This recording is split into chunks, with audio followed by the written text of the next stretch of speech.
The neon buzzed its death rattle above May's diner, the M flickering like a tired eyelid. 11:40 on a Thursday night in the Ozark Hills, and the cold had finally turned mean. The kind of late October cold that settled into your knuckles and stayed. Fog pooled in the low places along Route 65, and the only sounds were the wheeze of the coffee maker and the distant rumble of a motorcycle climbing the grade from the south. Jolene Breyer wiped down the counter for the third time, though it was already clean. Her hands needed something to do. Bree was asleep in the back office on the old couch May kept there, wrapped in the quilt Jolene had bought at the Goodwill in Harrison. Yellow, with small white flowers. Bree had chosen it because yellow was the color of the house she kept drawing, a house with a fence and a garden and a door that locked from the inside.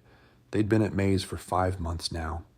5 months of $2.13 an hour, plus tips, of powdered eggs in the morning and whatever, didn't sell at night, of a rented room above the hardware store with a hot plate and a view of the parking lot.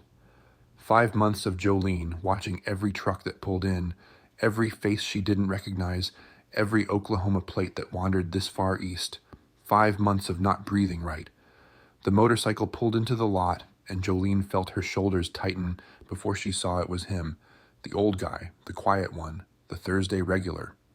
Monk, May called him, though Jolene didn't know if that was a name or a description. He came in every week at the same time, ordered coffee and pie, left a $10 bill on a $4 check, and never said more than 6 words. He wore the leather vest with the patches, Iron Horseman MC, Missouri Charter, and he had the kind of face that had seen things it didn't talk about. She poured his coffee before he sat down. He nodded. That was their routine. Pie tonight? Apple, if there's any left. She cut him a slice, slid it across the counter. He ate slowly, methodically, the way a man eats when he's in no hurry to be anywhere else. Jolene went back to wiping things that didn't need wiping, and the quiet settled between them like an old blanket. She'd learned not to ask customers about themselves. Questions went both directions, and every time someone asked her where she was from, or how long she'd been in town, or whether that was her little girl sleeping in the back, Jolene felt the ground shift beneath her feet. So she didn't ask, and mostly people didn't either. But tonight, something sat wrong in her chest, a weight that had been building for 3 days, ever since May had handed her an envelope that came to the diner with her name on it. No return address, no stamp. Someone had put it in the mail slot by hand. Inside, one line, I know where you are. She hadn't told May, hadn't told anyone. What would she say? My ex-husband is coming, and when he gets here, the law will be on his side, because I'm the one. Who ran? She'd packed a bag for Bree, hidden it under the bed. She had $340 in a coffee can behind the toilet. She could be in Arkansas by morning if she left now, but she was so tired of running. Monk finished his pie, set down his fork. Jolene refilled his coffee without being asked. The clock above the register clicked to midnight, and May's voice came from the kitchen doorway. I'm heading out, Joe. You good to close? Yeah, go on. May grabbed her coat, gave Monk a familiar nod, and the back door wheezed shut behind her. The diner felt larger now, emptier, just the hum of the refrigerator case and the tick of the clock, and Jolene's heartbeat doing something unsteady against her ribs. She didn't know why she did it. Later, she'd tell herself it was because he was the only person who'd ever asked for nothing from her. He came, he sat, he left. No questions, no angles, no hands that lingered too long when she handed him his change. In 8 months of hiding, he was the closest thing to safe she'd encountered. She pulled the note from her apron pocket, not the one from Travis, but the one she'd written herself 3 days ago, sitting on the bathroom floor at 2 a.m. while Bree slept. She'd written it without knowing who she'd give it to. Maybe nobody. Maybe just writing it down would be enough to make it real. She slipped it under his check. Monk looked at her, looked at the folded paper.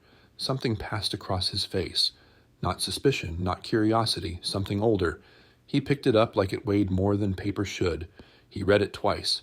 Jolene watched him read it, and she felt stripped bare, all her careful walls crumbling because she'd done the one thing she'd promised herself she'd never do again. She'd asked for help. Monk folded the note, slipped it into his vest pocket, next to something that glinted like gold in the low light. His jaw worked once, twice. When he looked up, His eyes were the color of a winter sky just before snow. "This true? All of it?" "Yes, sir." He put a 20 on the counter, stood, and pulled out a phone that looked older than Jolene's car. "You close up," he said. "Don't leave until I get back." He walked outside, and through the window, Jolene watched him dial, watched his breath fog in the cold as he talked to someone she couldn't see, watched him pace beside his bike, one hand pressed flat against his chest like something hurt there. Then he made another call, and another. By Friday morning, Jolene had convinced herself she'd made a mistake. She stood at the griddle flipping eggs for the breakfast rush. 3 truckers, a retired couple passing through, and old Emmett Walsh, who came in every morning for biscuits and gossip. And she replayed the moment in her mind like a film stuck on a loop. The note, his face, the way he'd walked out without promising anything. What had she expected? That a stranger in a leather vest would solve the problem she'd spent 8 months running from? That was the kind of thinking that got women like her killed. Trusting the wrong person, hoping the wrong hope. Bree sat in the corner booth with her crayons, working on another drawing. Yellow house, green grass, blue sky. Always the same house. Sometimes there was a dog in the yard. Sometimes there were flowers. But the door was always the same. Bright red, with a big lock on it that Bree drew with careful, deliberate strokes. "Mama, can we get a dog someday?" "Maybe, baby. Someday." Someday. The word tasted like ash. Someday meant a future Jolene couldn't see, couldn't plan for, couldn't promise. Someday meant Travis hadn't found them yet, which meant someday was already borrowed time. The bell above the door chimed at 9:30, and Jolene's hands went still on the spatula. But it was just May, coming in late, with her reading glasses pushed up on her head and a manila envelope under her arm. "Joe, you got a minute?" They stepped into the back office, and May closed the door. She set the envelope on the desk and looked at Jolene with the kind of expression that meant bad news, delivered gently. "My sister called this morning. Linda, the one in Springfield, the lawyer." Jolene felt her stomach drop. "May, I didn't ask you to... I know you didn't, but I'm not blind, honey. I've seen you flinch every time a truck pulls in. I've seen the way you watch the road." May pushed the envelope toward her. "Linda says if there's a custody order, you're in violation by being here. That's a fact. But she also says if there's documented abuse, there are ways to fight it. Emergency motions, protective orders, things that take time and money, but things that exist." Jolene stared at the envelope like it might bite her. "I don't have documentation. I have scars that healed and stories nobody believed." "You have hospital records?" "From 3 years ago. His name's not on them. I told them I fell." May's face softened with something that looked like grief. "Oh, honey." "I know." Jolene's voice came out harder than she meant it to.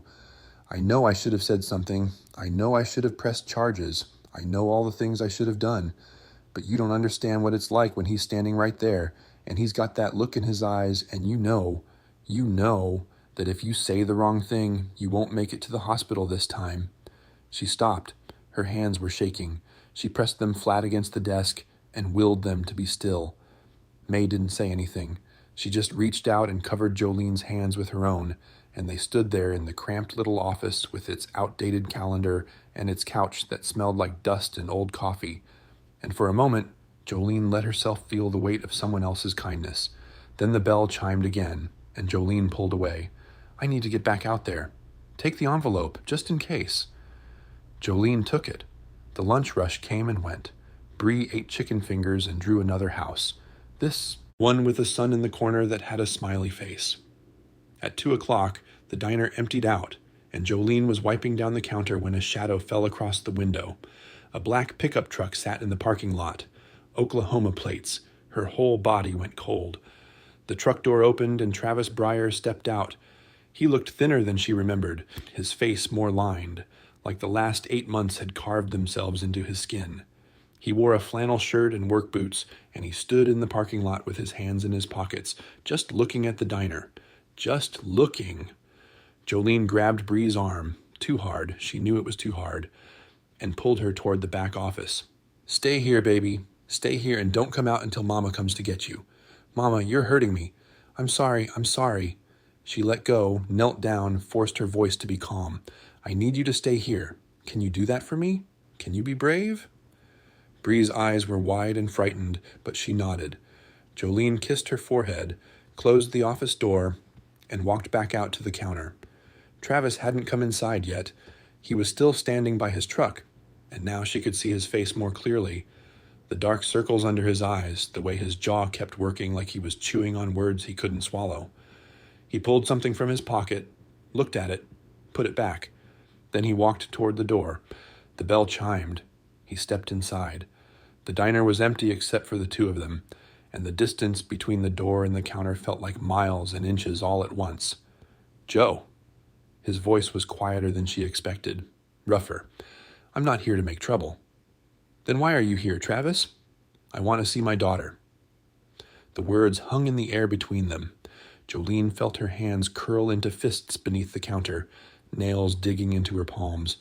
"You don't have a daughter. You have a piece of paper that says you get to visit a little girl you terrorized for 4 years. His face tightened. "That's not fair."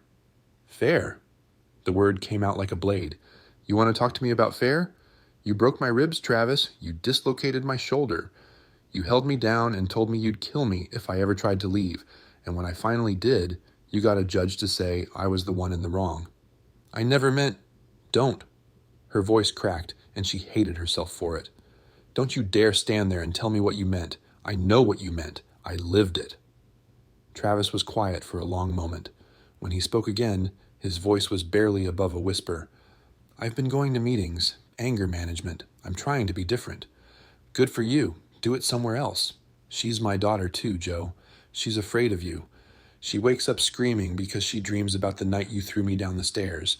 She doesn't draw pictures of you, Travis. She draws pictures of houses with locks on the doors." Something moved across his face. Pain or guilt or something she didn't have a name for. He reached into his pocket again and pulled out a photograph. Bree's school picture from 2 years ago, the one with the pigtails and the gap-toothed smile. He stared at it like it was the only thing keeping him upright. "I just want to see her," he said. "I'm not asking to take her. I just want to see her face." For one terrible moment, Jolene almost believed him, almost saw the man she'd married, the one who'd been gentle before he wasn't, kind before he was cruel, the one who'd cried at their wedding and built Bree a treehouse and promised her a life that looked nothing like this. Then she remembered the sound of her own skull hitting the kitchen floor, and the moment passed. "Get out!" "Joe!" "Get out of my diner, Travis. Get out, or I'll call the sheriff." He looked at her for a long moment. Then he put the photograph back in his pocket, turned, and walked out the door. The bell chimed behind him, soft and final, and Jolene watched him climb back into his truck and pull out of the lot. She made it to the bathroom before her legs gave out. She sat on the cold tile floor with her back against the wall, and she pressed her hands over her mouth to keep the sound inside, and she shook. She was still there 20 minutes later when she heard the rumble of motorcycles in the parking lot. One at first, then two, then more. A sound like thunder rolling in from the west. Monk's voice came through the bathroom door, low and steady. "Jolene, we need to talk." She wiped her face, stood up, and opened the door. There were 6 of them in the diner, men in leather vests with patches and road dust on their boots. Monk stood at the front, and behind him, a younger man with a scar across his eyebrow was staring at the parking lot with a troubled expression. "That truck that just left," the younger man said. "Oklahoma plates, I know that guy." Monk turned. "What do you mean you know him?" "Travis Breyer. Worked the rigs with my cousin outside Tulsa." The young man's jaw tightened. "He's not someone you walk away from easy." Monk looked at Jolene. She saw the question in his eyes, and she answered it without him asking. "He knows where I work," she said. "He knows where I live, and he's got a court order that says I'm the criminal, not him." The diner went quiet. Outside, the autumn wind pushed dead leaves across the parking lot, and somewhere in the back office, a little girl was drawing a house with a lock on the door. Monk reached into his vest pocket and pulled out something gold on a chain, a ring, a woman's wedding band, worn smooth with years. He looked at it for a moment, his thumb moving across the metal like a prayer. "I made a call last night," he said. "To someone I haven't talked to in 2 years. My daughter. She works at a shelter in Kansas City, helps women in situations like yours." He paused, and his voice went rough at the edges. "She said she'd come. said she'd help. I don't know if that means anything, but I wanted you to... No. Jolene stared at him. You called your daughter? For me? I called my daughter because it was time. You just gave me the reason. He put the ring back in his pocket, and Jolene understood that she was looking at a man who carried his own weight of years, his own locked doors, his own drawings of houses he couldn't get back to. He's coming back, she said. Travis, he won't stop. Monk nodded. I know. That's why we're here. The young man with the scar shifted his weight. Monk, if this guy's got the law on his side, then we figure out how to change that. Monk's voice was iron. Legal, clean, but we don't leave her standing alone. He looked at Jolene, and she saw something in his eyes she hadn't seen in a long time. Not pity, not charity. Faith. Friday night, he said. We'll be at the church lot down the road. You and your girl come there after your shift. We'll figure this out together. Jolene wanted to argue, wanted to say she didn't need anyone, didn't trust anyone, had learned the hard way that help always came with a price. But Bree was in the back office, drawing houses with locks on the doors, and Jolene was out of ways to run. Okay, she said. Okay.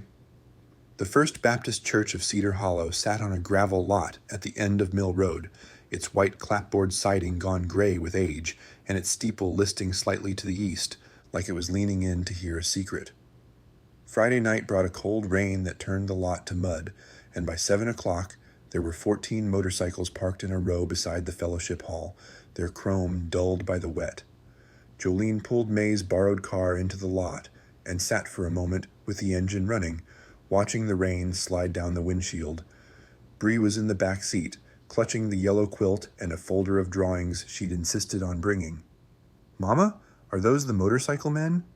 Yes, baby. Are they nice? Jolene thought about Monk's face when he'd read her note, the way he'd pressed his hand to his chest, the way he'd called a daughter he hadn't spoken to in 2 years for a woman he barely knew.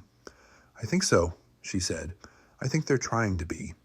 They ran through the rain to the fellowship hall, and when Jolene pushed open the door, she found a room full of leather and smoke and the low murmur of men talking serious business. A coffee urn sat on a folding table beside a plate of store-bought cookies, and someone had dragged in a space heater that glowed orange in the corner. Monk stood at the front of the room with a woman Jolene didn't recognize, mid-30s, dark hair pulled back, wearing jeans and a rain-spotted jacket. She had Monk's eyes, the same winter sky gray, and when she looked at Jolene, there was no judgment in her face, just steady, professional attention. Jolene, this is my daughter Carrie, Monk said. She drove down from Kansas City this afternoon. Carrie stepped forward and shook Jolene's hand. Her grip was firm, her voice calm.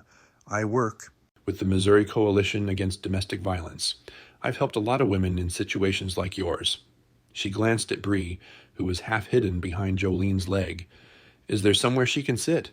This conversation might be easier without little ears. May had come too. She emerged from the small kitchen with a mug of hot chocolate and a warm smile.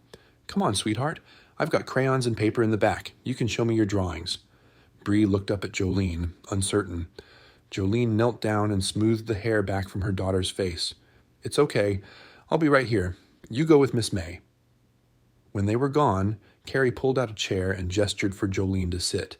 The room rearranged itself, bikers settling onto folding chairs, leaning against walls, forming a loose circle around the two women. The young man with the scar, whose name Jolene had learned was Danny, stood near the door with his arms crossed. Tell me everything, Carrie said. Start from the beginning. So Jolene told her.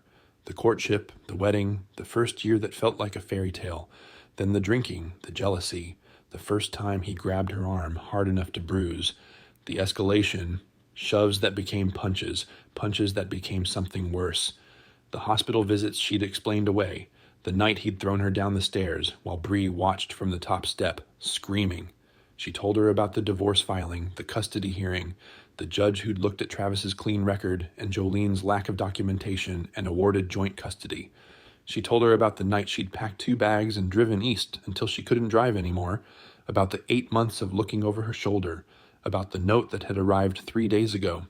When she finished, the room was silent. Rain drummed on the roof. The space heater clicked and hummed. Carrie's face was unreadable. You said you don't have documentation. No police reports, no photos, no medical records with his name attached. No. And you violated the custody order by leaving the state with Bree. The words landed like stones. Jolene felt the room shift around her, saw Danny exchange a glance with one of the older bikers, saw doubt flicker across faces that had been set with determination moments before. I know what I did, Jolene said. I know how it looks, but I wasn't going to wait for him to kill me in front of my daughter. Carrie nodded slowly. I believe you. The problem is, belief isn't evidence. Right now, legally, you're in contempt of court. Travis has grounds to have you arrested. He has grounds to take Bree back to Oklahoma tonight if he can find a judge to sign the order. So, what are you saying? Monk's voice was low, controlled, but Jolene heard the edge in it. We just let him take her kid. I'm saying the law isn't on our side. Not yet. The room erupted. Voices overlapped. Anger, frustration, men who'd ridden through the rain to help and were now being told there was nothing they could do. Danny pushed off from the wall, his face flushed. This is exactly what I was afraid of. We're sticking our necks out for someone who's technically... Danny! Monk's voice cut through the noise like a blade. The young man stopped. The room went quiet. Monk walked to the center of the circle, and Jolene saw the weariness in his shoulders, the weight of years and miles and decisions that never got easier. He stood there for a moment, not speaking, just looking at the faces around him. 23 years ago, he said, my wife called me from a payphone in Joplin. She was crying so hard I could barely understand her. Her sister was in the hospital. Husband had beaten her half to death. But the sister wouldn't press charges, too scared, too ashamed, and the law said there was nothing anyone could do. He paused. The rain had slowed to a whisper against the windows. 3 months later, that woman was dead. Her husband got 5 years for manslaughter. Served 2. Monk's voice didn't waver, but his hands had curled into fists at his sides. I've thought about that every day since. Every single day. What I could have done. What I should have done. The law wasn't on her side either, and I let that stop me. He looked at Jolene, and she saw something raw in his eyes. Not pity, not sympathy, but recognition. The recognition of someone who understood what it meant to carry a weight you couldn't set down. I'm not letting it stop me again. Danny shifted uncomfortably. Monk, I hear you, but if we do something illegal, we're the ones who end up in cuffs, and that doesn't help her or the kid. Then we don't do anything illegal.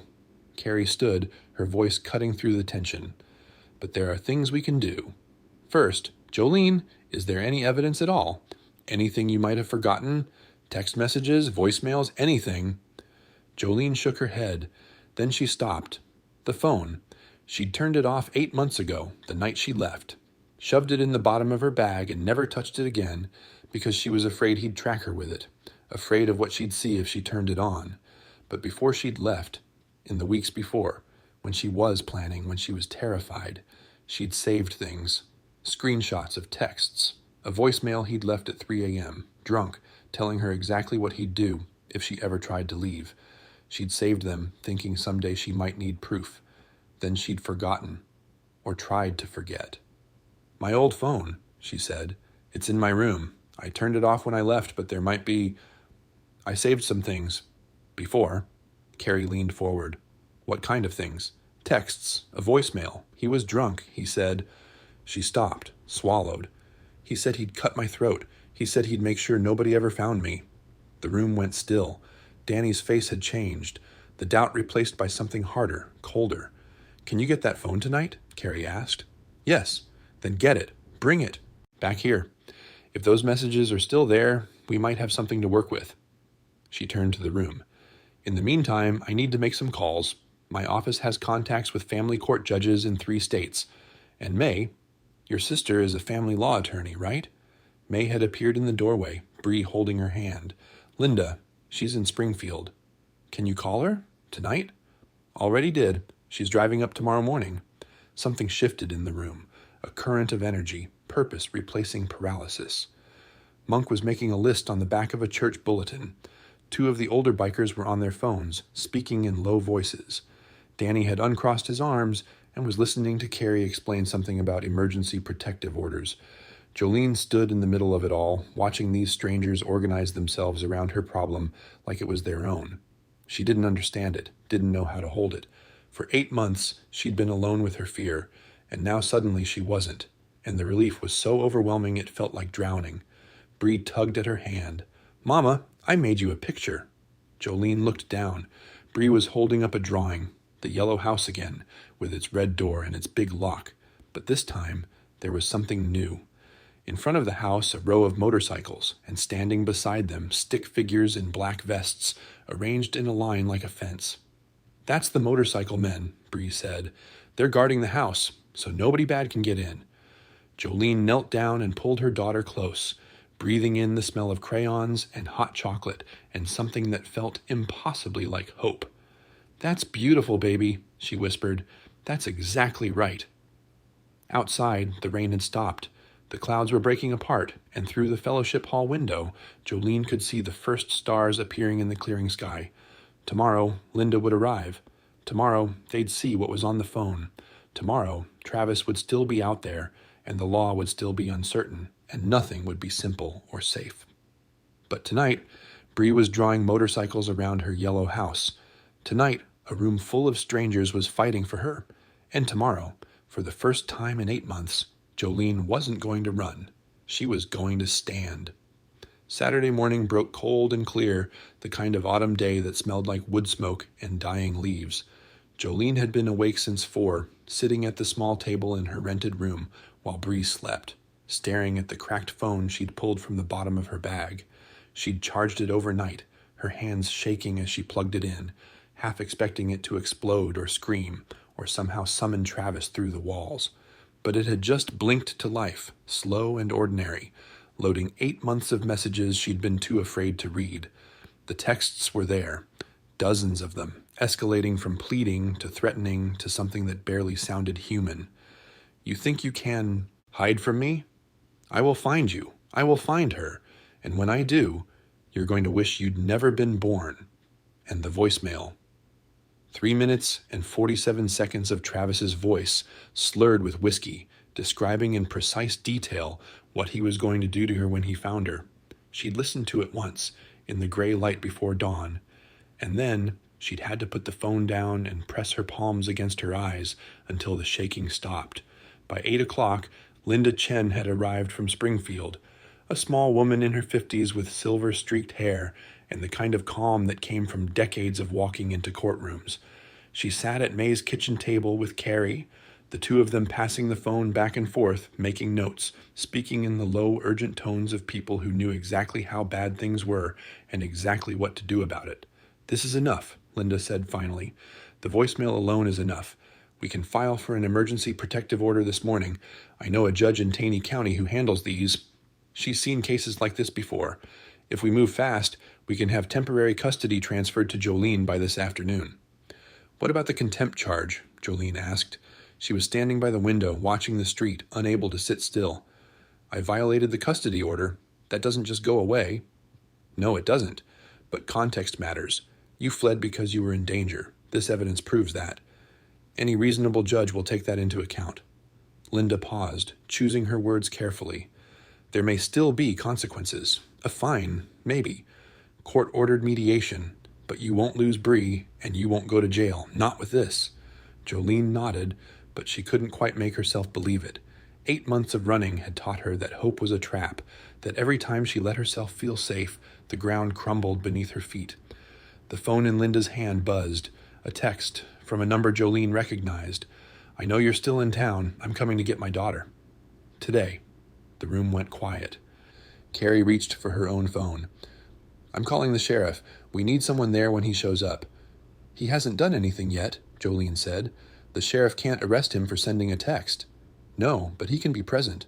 Witness what happens. That matters, legally." Carrie was already dialing. "And we won't be alone." By 10 o'clock, the church parking lot had filled again.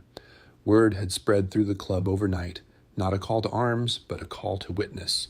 23 riders had come from as far as Branson and Joplin and the Arkansas border, and they stood in loose clusters around the lot, drinking coffee from paper cups and speaking in low voices. They weren't there to fight. They were there to be seen. Jolene stood on the church steps with Bree beside her. The yellow quilt wrapped around the little girl's shoulders like armor. May was there, and Linda, and Carrie with a folder full of documents. Monk stood a few feet away, his face unreadable, his hand resting on the pocket where he kept his wife's ring. The black pickup truck appeared at the end of Mill Road at 10:47. Travis drove slowly, deliberately, like a man who wanted everyone to see him coming. He pulled into the lot and parked at the far end, away from the motorcycles, and for a long moment he just sat there, engine idling, staring through the windshield at the crowd that had gathered. Then he cut the engine and stepped out. He looked worse than he had 2 days ago. Unshaven, hollow-eyed, wearing the same flannel shirt he'd worn at the diner. He stood by his truck and took in the scene. The bikers, the lawyers, the sheriff's deputy, who'd arrived 20 minutes earlier and was now leaning against his cruiser with his arms crossed. His eyes found Jolene, and something moved across his face. Not anger. Something older, more tired. He started walking toward her. The bikers didn't move to stop him. They just watched, a silent wall of leather and witness as he crossed the lot and stopped at the bottom of the church steps, 10 feet away. Close enough to see the lines around his eyes, the way his hands hung loose at his sides, the photograph of Bree visible in his shirt pocket. "Joe," his voice was rough, scraped raw. "I just want to talk." "Then talk." He glanced at the crowd, at the deputy, at the women with their folders and phones.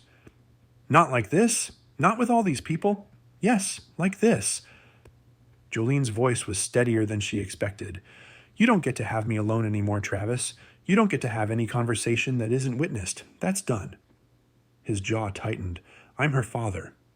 You're the man who broke my ribs while she watched from the top of the stairs." Jolene took a step forward, and she felt Bree's small hand tighten on her leg. "You're the man who left me a voicemail saying you'd cut my throat. I have it, Travis. I saved it. And in about 2 hours, a judge is going to hear it, and then we'll see what kind of father the law thinks you are." The color drained from his face. "You kept that?" "I kept everything." For a long moment, Travis didn't speak. He stood at the bottom of the steps, and Jolene watched the war playing out behind his eyes, the rage fighting with something else, something that might have been fear or might have been the first crack of understanding. "I've changed," he said finally. "I told you, I've been going to meetings. I'm trying. Trying isn't enough." Jolene's voice broke, but she kept going. "Trying doesn't undo what you did. Trying doesn't give Bree back the years she'll spend in therapy. Trying doesn't make me stop flinching every time a door slams." She reached down and picked up Bree, settling her daughter on her hip. Bree buried her face in Jolene's shoulder, and Jolene felt the small body trembling against her own. "You want to be different? Then be different. Get help. Real help, not just meetings you go to so you can tell a judge. You're trying. Stay away from us. Let her grow up without being afraid. That's what a father would do. That's what trying actually looks like." Travis stood frozen. Behind him, the bikers watched in silence. The deputy had straightened up, his hand resting on his belt. Carrie had her phone out, recording. And then Travis did something Jolene didn't expect. He reached into his pocket and pulled out the photograph, Bree's school picture, the one with the pigtails and the gap-toothed smile. He looked at it for a long moment, his thumb moving across the surface, the way Monk's thumb moved across his wife's ring. When he looked up, his eyes were wet. "I do love her," he said. "I know you don't believe that, but I do." "I believe you think you do." Jolene's voice softened, just slightly. "But love doesn't look like what you did to us, and until you understand that, really understand it, you can't be part of her life. I won't let you." Travis stood there for what felt like hours. The wind picked up, scattering dead leaves across the parking lot, and somewhere a crow called from the tree line. Then he put the photograph back in his pocket, turned, and walked to his truck. He didn't look back. He climbed in, started the engine, and pulled out of the lot, the black pickup disappearing down Mill Road until it was just a speck, then nothing, then gone. Jolene's knees buckled. She would have fallen if Monk hadn't been there, his hand steadying her elbow, his voice low and gruff in her ear. "You did good. You stood." She couldn't speak. She just held Bree tighter and let the tears come. Not tears of fear this time, but something else, something that felt like release. 2 hours later, they were in Judge Patricia Harmon's chambers in Taney County. Linda presented the evidence, the texts, the voicemail, the medical records Carrie had tracked down from the Oklahoma hospital, records that told a story Jolene had never been able to tell herself. The judge listened, her face grave, and when the voicemail played through the small speakers on her desk, Jolene saw her flinch. "I'm granting the emergency protective order," Judge Harmon said. "Temporary full custody to Ms. Breyer, effective immediately. Mr. Breyer is prohibited from coming within 500 feet of either the mother or the child. We'll schedule a full hearing for next month, but based on what I've seen today, I don't anticipate a different outcome." She looked at Jolene over the top of her glasses. "You did the right thing, running. I want you to know that. The system failed you in Oklahoma, and I'm sorry, but you're in Missouri now, and we're going to do better." Jolene nodded. She tried to say thank you, but the words wouldn't come. Linda squeezed her hand, and Carrie was already on the phone with the shelter in Kansas City, arranging for long-term support services. Outside the courthouse, the autumn sun was warm on Jolene's face. Bree had fallen asleep in her arms, exhausted by a morning. She was too young to understand. The bikers had dispersed. They had jobs and families and lives to get back to, but Monk was still there, leaning against his motorcycle in the courthouse parking lot. "Carrie's staying in town for a few days," he said. "Wants to make sure you're set up right. Help you find something more permanent than that room above the hardware store." Jolene shifted Bree's weight on her hip. "Why are you doing this? All of you. I still don't understand." Monk was quiet for a moment. Then he reached into his vest pocket and pulled out the gold ring on its chain, his wife's wedding band, worn smooth with years of being held. "Margaret, my wife, she used to say that the only thing that mattered was what you did when someone needed help. Not what you said, not what you believed, what you did." He looked at the ring, then at Jolene. "I spent 2 years not doing anything, not calling my daughter, not helping anybody, just riding and feeling sorry for myself. Then you slipped me that note, and I remembered who I used to be, who she'd want me to be." He put the ring back in his pocket and kicked his bike to life. "You didn't just ask for help, Jolene. You gave me a reason to give it." He pulled out of the lot, the rumble of his engine fading into the afternoon, and Jolene stood there in the courthouse parking lot with her sleeping daughter in her arms, watching him go. The wind carried the smell of wood smoke and dying leaves. Somewhere, a church bell rang the hour. And for the first time in 8 months, Jolene breathed all the way in, all the way out, and didn't look over her shoulder. It wasn't over. There would be hearings and paperwork and years of rebuilding what had been broken.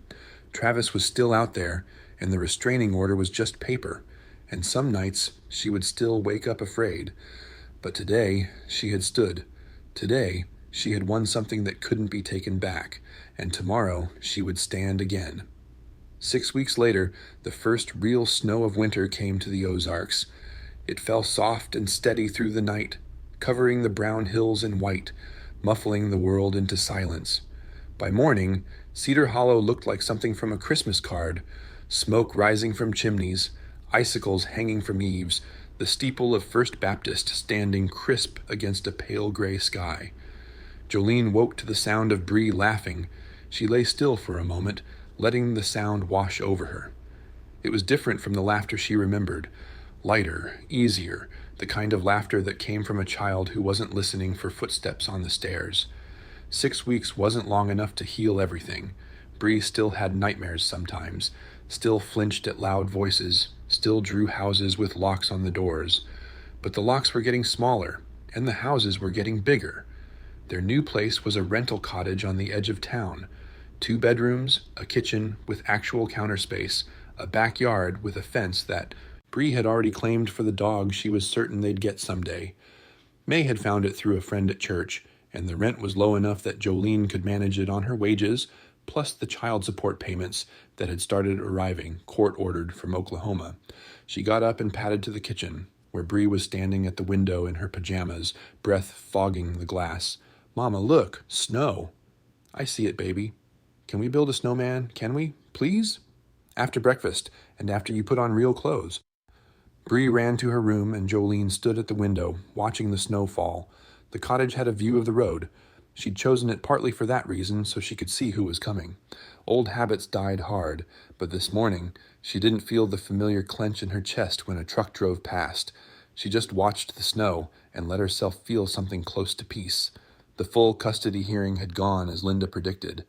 The judge reviewed the evidence, heard testimony from Carrie and from a therapist who'd evaluated Bree, and made the temporary order permanent. Travis had the right to petition for supervised visitation in 2 years if he completed a batterer's intervention program and maintained consistent therapy. The judge had been clear. This was a chance, not a guarantee. Whether he took, it was up to him. Jolene didn't know if he would. Part of her hoped he'd disappear, drive back to Oklahoma and never look back. But another part, a smaller, quieter part, hoped he'd actually do the work, not for her sake, for his own, for the man he might have been if something hadn't broken inside him long before they ever met. She'd heard, through the grapevine that connected small towns across state lines, that he'd checked himself into a residential treatment program in Tulsa. 60 days, maybe more. She didn't know if it was real change or just another performance for another judge, but she found herself hoping, against her better judgment, that it was real. Not because she wanted him back, that door was closed and locked and buried, but because Bree deserved a father who was whole, even if she never saw him again. That was the bittersweet truth Jolene was learning to live with. You could win and still carry the weight of what you'd lost. She'd won her daughter's safety. She'd won her own freedom. But she'd also lost the life she'd imagined when she was 22 and stupid with love, the life where marriage meant forever and fathers built tree houses and nobody had to run. Some mornings, that loss felt heavier than others. Today, with the snow falling and Bree laughing in the next room, it felt almost bearable. Thursday came, and Jolene worked the evening shift at May's. The diner looked different in winter. The neon sign had been fixed, the M no longer flickering, and May had strung Christmas lights along the windows that cast colored shadows on the snow outside. The coffee maker still wheezed, and old Emmett. Walsh still came in for biscuits, and some things stayed the same, no matter how much else changed. At 11:30, the rumble of a motorcycle cut through the quiet. Jolene looked up as Monk pushed through the door, stomping snow off his boots. He looked different too, something easier in his face, something lighter in the way he moved. Carrie had stayed in Cedar Hollow for 2 weeks after the hearing, and in that time, Jolene had watched the two of them circle each other like wary animals learning to trust again. They'd had dinner at May's. They'd visited Margaret's grave together, the first time Monk had been there since the funeral. They'd talked about things that had been silent for 2 years, and when Carrie finally drove back to Kansas City, Monk had hugged her in the parking lot for a long time. He still called her every Sunday now. Jolene knew, because he'd told her, gruff and offhand, like it wasn't a miracle. "Coffee?" she asked. "And pie, if there's any left." She cut him a slice of apple, slid it across the counter. He ate slowly, methodically, the way he always did.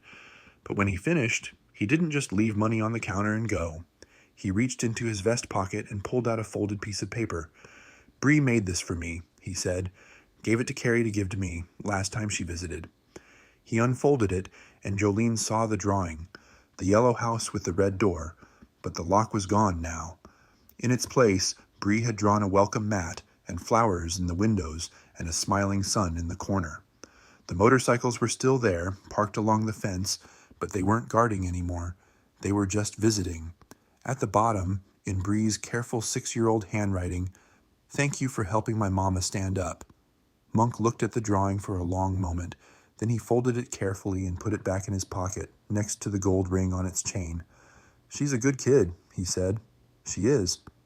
He put a 20 on the counter, stood and pulled on his gloves. At the door, he paused and looked back. "Same time next week?" Jolene smiled. "I'll save you a slice." The bell chimed as he left. Through the window, she watched him kick his bike to life, watched the tail light disappear into the snowy dark. The neon hummed overhead, steady and whole. The coffee maker wheezed, and somewhere across town, in a cottage with a fence and a view of the road, a little girl was sleeping under a yellow quilt, dreaming of houses with welcome mats and doors that didn't need locks anymore. Jolene wiped down the counter, turned off the lights, and stepped out into the winter night. The snow had stopped, and the stars were out, sharp and bright against the black. She tilted her head back and let the cold air fill her lungs. Then she walked home, leaving footprints in the fresh snow, one step at a time. If this story moved you, subscribe so you never miss one. And tell us in the comments who showed up for you when you needed someone to stand beside you.